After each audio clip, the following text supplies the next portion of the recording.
Think your bank is looking out for your financial interests? Think again. The banking system has spent decades perfecting a machine designed to extract wealth from your pocket and funnel it into theirs. And the most disturbing part, they've convinced you to thank them for it. Here's what'll blow your mind. Banks make $34 billion per year just from overdraft fees alone. The average American pays $329 annually in banking fees. Meanwhile, your savings account pays you 0.01% interest, while inflation runs at 3 to 6%. Notice the pattern, you're getting poorer while they're getting richer. But here's the really sick part. This isn't incompetence or market forces. This is a deliberately designed system that turns your financial desperation into their profit margins. Every fee, every rate, every service is calculated to extract maximum value from your money. Today, I'm going to expose the dark truths about banking that will change how you see every interaction with your financial institution. This isn't conspiracy theory stuff. This is documented fact about how the banking system really works. If you're new here, hit that subscribe button and ring the bell. This channel exposes the financial systems that keep people broke and shows you how to protect yourself from them. Trust me, what you're about to learn will make you see your bank statements very differently. Let's dive in. Fact number 1, your bank doesn't actually have your money. Here's the disturbing reality. When you deposit money into your bank account, it's not actually there. Banks are legally allowed to lend out 90% of your deposits to other people. They're literally using your money to make money while paying you almost nothing for the privilege. This is called fractional reserve banking, and it's the foundation of the entire financial system. But here's what they don't tell you. If everyone tried to withdraw their money at the same time, the bank would collapse. Your money isn't in a vault with your name on it. It's in someone else's mortgage. Here's the math that'll make you sick. If you deposit $10,000, the bank can lend out $9,000 to someone else at 6% interest. They make $540 per year on your money while paying you maybe $1 in interest. They're making 540 times more profit from your money than you are. But here's the really messed up part.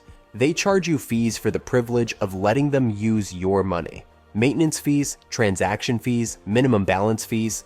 You're literally paying them to make money off your deposits. The banking system has convinced you that they're providing a service by holding your money. But what they're really doing is borrowing your money for free and charging you for the loan. Fact number 2. Overdraft fees are legalized theft. This is where the banking system gets truly evil. Overdraft fees are the most profitable scam in banking history, and they're specifically designed to target people who can least afford them. Here's how it works. You have $50 in your account. You buy coffee for $5, gas for $30, and groceries for $40.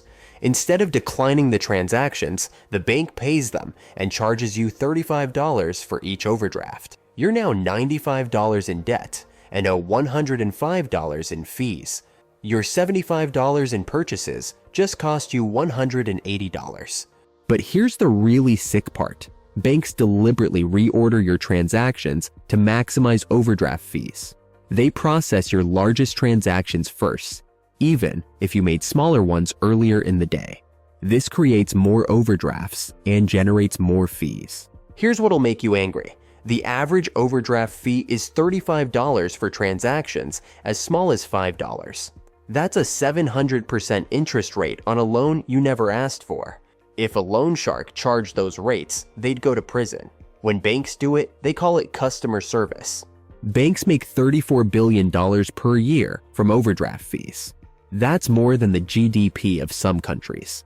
And 80% of those fees come from just 8% of customers, the people who can least afford them. The overdraft system isn't designed to help you in emergencies. It's designed to trap you in a cycle of fees that can turn a $5 mistake into hundreds of dollars in debt. Fact number 3, credit cards are psychological warfare. Banks spend millions studying human psychology to design credit cards that exploit your mental weaknesses. Every feature, every reward, every marketing message is designed to make you spend more money than you have. Here's what they've discovered. People spend 12 to 18% more when using credit cards versus cash. The psychological separation between swiping a card and handing over cash makes spending feel painless. They've literally weaponized your psychology against you. But here's the really insidious part. They give you rewards for spending money you don't have. They offer cashback, points, and miles to encourage you to use credit instead of debit. They make you feel smart for going into debt. The math is designed to trap you. They offer 1 to 2% cashback while charging 18 to 25% interest. If you carry a balance, you're losing money on every purchase, but they market it as earning rewards to make you feel good about bad financial decisions. Here's what'll blow your mind. The average credit card holder has $6,194 in debt and pays $1,162 per year in interest. Meanwhile, they're earning maybe $100 in rewards. They're paying 10 times more in interest than they're earning in rewards, but they feel like they're winning. Credit card companies have teams of psychologists, behavioral economists, and data scientists whose only job is to figure out how to make you spend more money. You're not playing a game. You're being manipulated by experts. Fact number 4. Banks create money out of thin air. This is the most mind-bending fact about banking. Banks don't lend out money they have. They create new money every time they make a loan. This is called fractional reserve banking, and it's completely legal counterfeiting. Here's how it works. When you apply for a $100,000 mortgage, the bank doesn't take $100,000 from their vault. They literally create $100,000 in new money by typing numbers into a computer. That money didn't exist before your loan application. But here's the really messed up part. You have to pay back that imaginary money with real money, plus interest. So banks create money for free and then charge you real money to borrow their imaginary money. The system is designed so that there's always more debt than money in existence. For every dollar created, more than a dollar is owed when you include interest. This means the system requires people to go into debt just to have enough money circulating in the economy. Here's what'll make you angry. Banks can create unlimited amounts of money through loans, but they can't create the money needed to pay the interest. That has to come from somewhere else, usually from someone else going into debt. The banking system has convinced you that they're intermediaries connecting savers with borrowers. But what they're really doing is creating money out of nothing and charging you real money to borrow it. Fact number 5. Your deposits are legally not yours. Here's something that'll keep you up at night. Legally, when you deposit money in a bank, it's no longer your money. You become an unsecured creditor to the bank. They owe you money, but they own your deposits. This means that in a bank failure, your deposits are used to pay off the bank's debts before you get anything back. Your money becomes part of their assets, and you're just another creditor in line. The FDIC insurance is supposed to protect you up to $250,000. But here's what they don't tell you. The FDIC has about $100 billion to cover $7 trillion in deposits. If multiple large banks fail simultaneously, there isn't enough money to cover everyone. Here's the really scary part. Banks can legally confiscate your deposits to cover their losses. It's called a bail-in, and it's already happened in other countries. Your savings account could be wiped out to save a failing bank. But here's what's most disturbing. Most people have no idea this is legal. They think their money is safe in the bank when it's actually at risk. The banking system has convinced you that deposits are safer than cash, when the opposite might be true. Fact number 6. Banks profit from your financial ignorance. This is the most sinister fact of all. Banks make more money when you're financially illiterate. They profit from your confusion, your desperation, and your lack of alternatives. Here's how it works. The more you don't understand about money, the more likely you are to make expensive mistakes. Overdraft fees, credit card debt, bad loan terms, unnecessary services, they all come from not understanding how the system works. Banks spend millions on marketing, but almost nothing on financial education. They want you to think banking is complicated, so you won't question their fees or look for alternatives. They profit from your ignorance. Here's what'll make you angry. Banks offer financial literacy programs that are actually sales pitches for their products. They teach you just enough to feel confident using their services, but not enough to realize you're being ripped off. The banking system has created a culture where people are ashamed of not understanding money, So instead of learning, they trust their bank to handle everything, and banks exploit that trust to maximize their profits. Here's the really messed up part. The people who need banking services the most, the poor, the young, the financially stressed, are the ones who pay the most in fees. It's a system designed to keep struggling people struggling. Fact number 7, alternative financial systems are deliberately suppressed. Here's what they don't want you to know.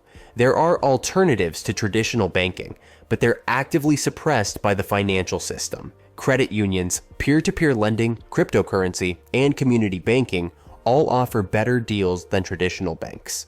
But here's the problem. These alternatives are regulated, restricted, or marginalized to protect the banking monopoly. Laws are written to favor big banks over alternatives. Regulations make it hard for new competitors to enter the market. Credit unions typically offer better rates and lower fees than banks, but they're limited in how they can operate and who they can serve. Peer-to-peer lending is regulated out of existence in many areas. Cryptocurrency is demonized and restricted. Here's what'll blow your mind. Some countries have postal banking systems where you can do basic banking at the post office for much lower fees. But in the US, this is opposed by the banking lobby to protect their profit margins. The banking system has convinced you that they're the only game in town. But what they're really doing is using their political influence to eliminate competition and maintain their monopoly on your money. What you can do about it. Here's the hard truth. You can't completely escape the banking system, but you can minimize how much they profit from you.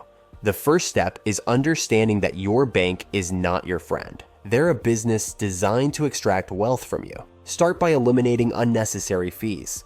Use credit unions instead of banks when possible. Pay off credit card debt and use cash for purchases. Keep minimal balances in checking accounts. Understand every fee and service charge. But here's the most important thing. Educate yourself about money. The more you understand how the system works, the better you can protect yourself from it. The banking system profits from your ignorance, so knowledge is your best defense. Stop thinking of banks as neutral service providers. They're wealth extraction machines designed to profit from your financial needs. Every interaction with them should be viewed through that lens. The uncomfortable truth is that the banking system is designed to keep you dependent on them while extracting maximum value from your money. But once you understand how it works, you can start making decisions that protect your wealth instead of theirs. If you're ready to stop being a victim of the banking system and start protecting your money, hit that subscribe button and ring the bell.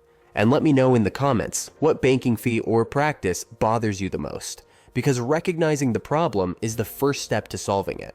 Your financial future depends on understanding how the system really works. Don't let them profit from your ignorance. Thanks for watching, and remember, your bank makes money when you don't understand money. The more you learn, the less they earn from you.